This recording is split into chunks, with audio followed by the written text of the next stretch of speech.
교회 여러분 안녕하세요. 이번 주는 특별한 주일이에요. 전방 목사님, 벤성 전도사님, 또 신장모님, 이장모님 다 이렇게 총동원해서 여러분과 함께 이렇게 만나는 시간을 가지고 있거든요. 저희가 좀 더 말씀에 깨어 있고 기도하며 공동체를 위해서 기도하기 위해서 저희가 마련한 건데 아마 하나님께서도 기뻐하실 것 같아요. 제가 오늘 이 말씀 나눈 내용은 다니엘서인데 그 엠마오로 가던 두 제자, 박성환 목사님 설교 중에 인생의 역주행을 하고 가다가 실패하고 가다가 예수님을 만난 후에 마음이 뜨거워졌다 그랬잖아요. 저도 이 다니엘서를 읽다가 갑자기 마음이 뜨거워지고 예수님 생각이 나면서 이 글을 여러분과 같이 쉐어하고 싶다는 생각이 너무 많이 들었어요. 그래서 이거를 정했는데 다니엘 3장인데 오늘 찬양 드리시고 말씀 묵상하면서 같이 한번 나누겠으면 좋겠습니다. 감사합니다.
다니엘 3장 19절에서 27절 말씀입니다. 느부갓네살이 분이 가득하여 사드락과 메삭과 아벳느고를 향하여 얼굴빛을 바꾸고 명령하여 이르되 그 풀무불을 뜨겁게 하기를 평소보다 7배나 뜨겁게 하라 하고 군대 중 용사 몇 사람에게 명령하여 사드락과 메삭과 아벳느고를 결박하여 극렬히 타는 풀무불 가운데에 던지라 하니라. 그러자 그 사람들을 겉옷과 속옷과 모자와 다른 옷을 입은 채 결박하여 맹렬히 타는 풀무불 가운데에 던졌더라. 왕의 명령이 엄하고 풀무불이 심히 뜨거우므로 불꽃이 사드락과 메삭과 아벳느고를 붙든 사람을 태워 죽였고 이 세 사람 사드락과 메삭과 아벳느고는 결박된 채 맹렬히 타는 풀무불 가운데에 떨어졌더라. 그때 느부갓네살 왕이 놀라 급히 일어나서 모사들에게 물어 이르되 우리가 결박하여 불 가운데에 던진 자는 세 사람이 아니었느냐 하니 그들이 왕에게 대답하여 이르되 왕이여 올소이다 하더라. 왕이 또 말하여 이르되 내가 보니 결박되지 아니한 네 사람이 불 가운데로 다니는데 상하지도 아니하였고 그 넷째의 모양은 신들의 아들과 같도다 하고 느부갓네살이 맹렬히 타는 풀무불 악이 가까이 가서 불러 이르되 지극히 높으신 하나님의 종 사드락 메삭 아벳느고야 나와서 이리로 오라 하매 사드락과 메삭과 아벳느고가 불 가운데에서 나온지라. 총독과 지사와 행정관과 왕의 모사들이 모여 이 사람들을 본즉 불이 능히 그들의 몸을 해하지 못하였고 머리털도 그을리지 아니하였고 겉옷빛도 변하지 아니하였고 불탄 냄새도 없었더라. 아멘. 네, 찬송도 감사하고 말씀 묵상도 감사합니다. 오늘 이 다니엘서를 잠시 이렇게 요약하고 지나가면 다니엘서는 좀 어려운 글이에요. 이 신약의 요한계시록처럼 이렇게 다니엘서는 그 나중에 장차올 그런 그 계시를 하고 있는데 1장부터 6장까지는 다니엘 할아버지죠. 그러니까 살면서 그 이방 땅에서 포로로 계시면서 하나님의 역사를 이루는 그런 경험담을 쓰신 거고요. 7장부터 12장은 그 꿈에서 환상을 보고 앞으로 올 계시를 말씀하신 건데, 다니엘은 그 그 유다가 망할 때, 바벨론에게 망할 때 느부갓네살 왕에게 3차례 정도의 포로로 끌려가거든요. 605년경에 1차로 먼저 끌려온 사람이에요. 결국 586년에 남유다가 바벨론에게 완전히 멸망당하는데, 그 전부터 끌려와서 이제 이방 땅에서, 바벨론 땅에서 이제 살면서 하나님의 은혜로 또 주신 지혜로 이제 높은 관직에 앉게 되는 이야기죠. 그래서 이제 첫 번째 그 왕이 이제 느부갓네살 왕인데, 이 3장에 보면 느부갓네살 왕이 이제 큰 금 신상을 만들어요. 이제 금으로 만든 신상을 만드는데 그 높이가 30m 정도 된다. 큰 거라 그래요. 그리고 높이로는 30m, 이 넓이로는 한 2.7, 그러니까 3m 정도. 그러니까 굉장히 큰 신이죠. 순금이니까 요즘 금이 비싼데 얼마나 돈을 많이 들였고 또 부자였으면 높이가 30m 되는 금신상을 만들었겠어요. 뭐 어쨌든 간에 그걸 만들고 모든 사람들에게 그 신상 앞에 절하라 그랬어요. 그런데 이제 다니엘은 물론 그 친구들이 절하지 않는 거예요. 그러니까 15장에 이제 그 느부갓네살 왕이 그 3장 15절에 이제 아주 그냥 이제 조롱하듯이 얘기해요. 너희들이, 제가 읽어드릴게요. 너희들이 이런 말 하죠. 내가 너희들 보기다 절을 안 하면 맹렬히 타는 풀무불 가운데 던져 넣을 것인데 능히 너희를 내 손에서 건져낼 신이 누구겠느냐, 그런 거야. 너희들 그 신의 그 금신상에 절을 안 하면 펄펄 끓는 풀무불에 집어넣을 테니까 죽을 거다. 하지만 너희를 내 손에서 건져낼 자가 누구이냐. 그러니까 그 세 친구가 이렇게 말했죠. 하나님께서는 이렇게 말했습니다. 하나님께서는 건져내실 거예요. 이렇게 말했습니다. 왕이여, 우리가 섬기는 하나님이 계신다면 우리를 맹렬히 타는 풀무불 가운데에서 능히 건져내시겠고 왕의 손에서도 건져내시리이다. 그 뒷말이 더 멋있죠. 그리 아니하실지라도, 설마 하나님께서 그리 아니하실지라도 우리가 왕의 신들을 섬기지도 아니하고 왕이 세우신 금신상에도 절하지 않은 줄 아세요. 그래 버린 거예요. 그러니까 우리는 하나님을 믿고 또 하나님이 우리를 그 가운데 건져내지 않으시더라도, 그리하지 않을지라도 우리는 당신이 만든 금신상에 우리는 절하지 않는다 그랬거든요. 그러니까 오늘 읽은 그 19절에 이렇게 말한 거예요.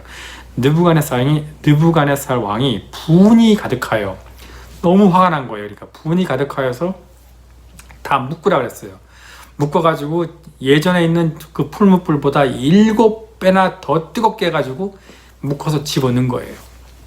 제가 그걸 쭉 읽다 보니까 제 마음에 갑자기 뭔가를 쿵 치는 게 있는데, 정말 이 다니엘서 우리가 옛날부터 아는 글이잖아요. 옛날부터 주일학교 때부터 듣고 한 글인데, 이 글을 들으면서 갑자기 제 마음을 탁 치는 게 바로 25절이에요.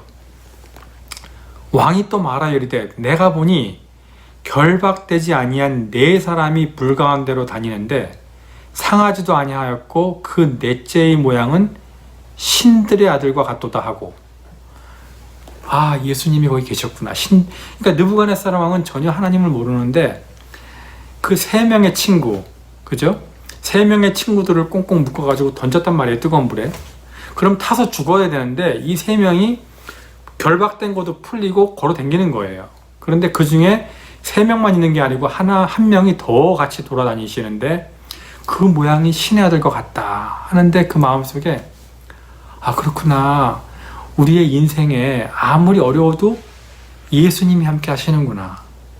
하나님이 함께 계시지, 여기. 성령 하나님이 계시는구나 하는 그 마음이 확 드는 거예요. 그러면서 우리 공동체, 비록 우리 공동체가 지금 힘들다 할지라도 진짜 예수님이 옆에 계시는구나, 우리들 옆에 계시는구나 하는 그 마음이 너무 드는 거예요. 그러면서 제가 운전을 하다가 옆을 보니 예수님이 계시는 것 같고, 집에 와서 이렇게 성경을 읽어도 예수님이 옆에 계시는 것 같고, 물론 성령 하나님은 늘 계시죠. 항상 우리와 함께 한다는 그 생각이 너무 드는 거예요. 그러면서 그렇구나. 정말 이렇게 귀하신 예수님이 이렇게 함께 하실 때, 그것도 어려울 때 결박을 푸시고 함께 하시는구나.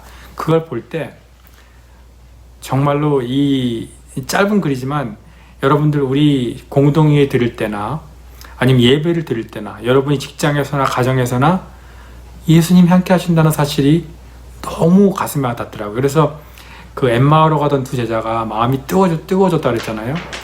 저도 그 다니엘서를 읽으면서 마음이 너무 막 뜨거워지는 거예요. 기쁘기도 하고요. 또 우리가 더 주께 충성하면 또 더 뜨거운 마음을 주시지 않을까 그런 마음이 들었어요.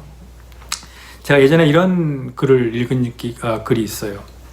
어떤 해변가에 그 썰물 밀물 해가지고 그 스타피쉬 그 불가사리 같은 거 있죠. 왜 이렇게 스타 모양으로 된 피쉬 불가사리 그게 수백 마리가 이쪽으로 쓸려 내려와서 다 죽게 생겼대요. 그런데 어떤 소년이 뭘 하고 있더래요. 저 멀리서 보니 뭘 이렇게 하고 있는데 어떤 어르신이 노인분이 이렇게 가서 봤대요. 보니까 이 소년이 이 불가사리를 들고 계속 바닷가로 던지고 있더래요. 이렇게요. 그래서 그 물었대요. 그 어르신이 너 소년아 너 이 불가사리를 지금 왜 바다에 던지고 있니? 그러니까 내가 이걸 던지면 이 불가사리를 살릴 수 있지 않을까 한다고 했다는 거예요. 그러니까 그 어르신이 야, 이렇게 많은데 뭐 그게 무슨 차이가 있냐? 어차피 다 죽을 건데. 그러니까 그 소년이 그 불가사리를 하나 딱 들더니 바다에 도로 던지면서 이것이 바로 차이점이라 그러더래요. 그러니까 그 차이가 아무것도 없을지 보이지만 그 차이가 하나를 던짐으로써 그 차이가 있다는 그 말인 거죠. 제가 이 말을 곰곰이 옛날에 들은 건데 생각하면서 우리의 인생을 살 때 한 번 성경 읽는 거, 한 번 기도하는 거 우리의 인생 중에 작은 부분일 수 있지만 그 부분 그 자체가 바로 다름의 시작이 되는 거라고 제가 느꼈거든요. 오늘 여러분하고 저하고 또 우리 온 교우가 짧은 10분 정도의 말씀을 묵상하지만 같은 공동체를 위해 기도하고 또 다가올 공동회의를 위해서 기도하고 또 고도실 목사님을 위해 기도하고 또 우리 자신이 변화에 대해 하는 것을 기도하면서 스스로를 성결케 하는 걸 기도한다면 그 자체가 변화의 시작인 거예요. 그래서 뭐 그 스토리 뒤는 모르겠어요. 그래서 그 불가사리가 다 죽었는지 안 죽었는지 모르겠지만 그 하나를 던지는 자체가 비록 작게 보이지만 그게 시작이라는 거죠. 우리의 인생은 항상 작게 시작하는 것에서 시작하는 것 같아요. 여러분 그래서 우리 정말 부탁드리고 싶은 거는 계속 저희들 정말 저와 여러분들 말씀을 놓지 않고 기도의 그 열심을 놓지 않고 또 교회를 위하는 그 열심을 놓지 않고 정말 공동회에서 뭐 내가 안 가도 뭐 다 되겠지 하는 그런 마음보다는 정말 주님께서 주신 내 마음 가지고 공동회에 와서 좋으신 목사님을 선출하는 그 마음 작은 시작이지만 그 시작으로 뭔가를 다르게 할 수 있는 그 시작을 저와 여러분이 함께 느끼고 또 은혜 받는 시간이 되길 바라요. 오늘 뭐 다니엘서에서 우리가 공부할 게 너무 많지만 저는 정말 그걸 느꼈어요.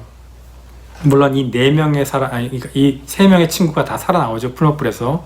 하지만 느부갓네살 왕이 그 24절에 이런 말이 나와요. 그때 느부갓네살 왕이 높이 놀라서 급히 일어나서 그걸 자세히 봤대요.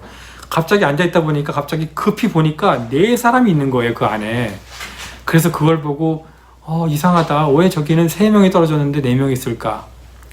저에게 다가온 하나님의 음성, 성령님의 음성은 우리 마음속에 항상 성령님이 계시고 저와 여러분이 드리는 우리 공동체 예배 속에 예수님이 항상 계시고 우리가 공동체로 모이는 공동회로 모이는 거기도 예수님이 계시는 그 함께하는 마음을 제가 느낀 거거든요. 그래서 오늘 뭐 긴 얘기 짧은 얘기 길게 했는데요. 오늘 이 다니엘서를 같이 묵상하시면서 저도 여러분도 항상 예수님 함께 하시는구나. 예수님 어떻게 하면 우리가 더 잘할 수 있을까요? 지혜 내려주시고 용기 주시고 또 힘 주셔서 내 인생 사는 동안에 주와 동행할 수 있도록 살게 해주세요 하는 그 기도 제목이 있으면 좋겠습니다. 여러분 그저께 심영원 장모님 어저께 이치훈 장모님 말씀처럼 우리 기도 제목이 있죠. 공동체를 위해 기도하고요. 또 공동회를 위해 기도하고 오실 목사님을 위해 기도하고 또 우리가 우리 자신을 스스로 성결케 하는 주만 바라고 예수님과 동행하는 그 삶 같이 나누는 우리 됐으면 좋겠습니다. 여러분 또 같이 또 볼 수 있는 금요일을 기다리면서요 또 함께 기도하겠습니다. 좋으신 하나님 감사합니다. 오늘은 다니엘서를 통하여서 마음속에 뜨거움을 주시고 또 우리가 항상 어려운 길을 갈 때 정말 예수님이 함께 계시며 또 위안 주시고 또 위로 주시는 예수님을 생각합니다. 하나님 아버지, 우리 공동체 지금까지 지켜주신 에베네셀의 하나님 앞으로도 지켜주실 줄 믿으며 우리 온 교우가 서로 합력하여 선을 이루도록 이번 공동체 공동회를 위해 기도합니다. 정말 모두가 나와서 100% 동참함으로 정말 단일된 모습으로 하나님께 영광 돌리게 하시고 단일된 모습으로 사탄 마귀에게 정말 지지 않도록 주여 인도하여 주시옵소서. 이를 위해 기도하는 모든 온교우 되게 하시고 이를 위해 하나님의 음성을 듣는 예수님의 임재하심을 듣고 보고 성령 하나님의 임재하심을 체험하는 우리 공동체로 삼아 주시옵소서. 감사드리며 예수님 귀하신 이름으로 기도드립니다. 아멘. 여러분 감사합니다. 또 금요일에 뵙겠습니다.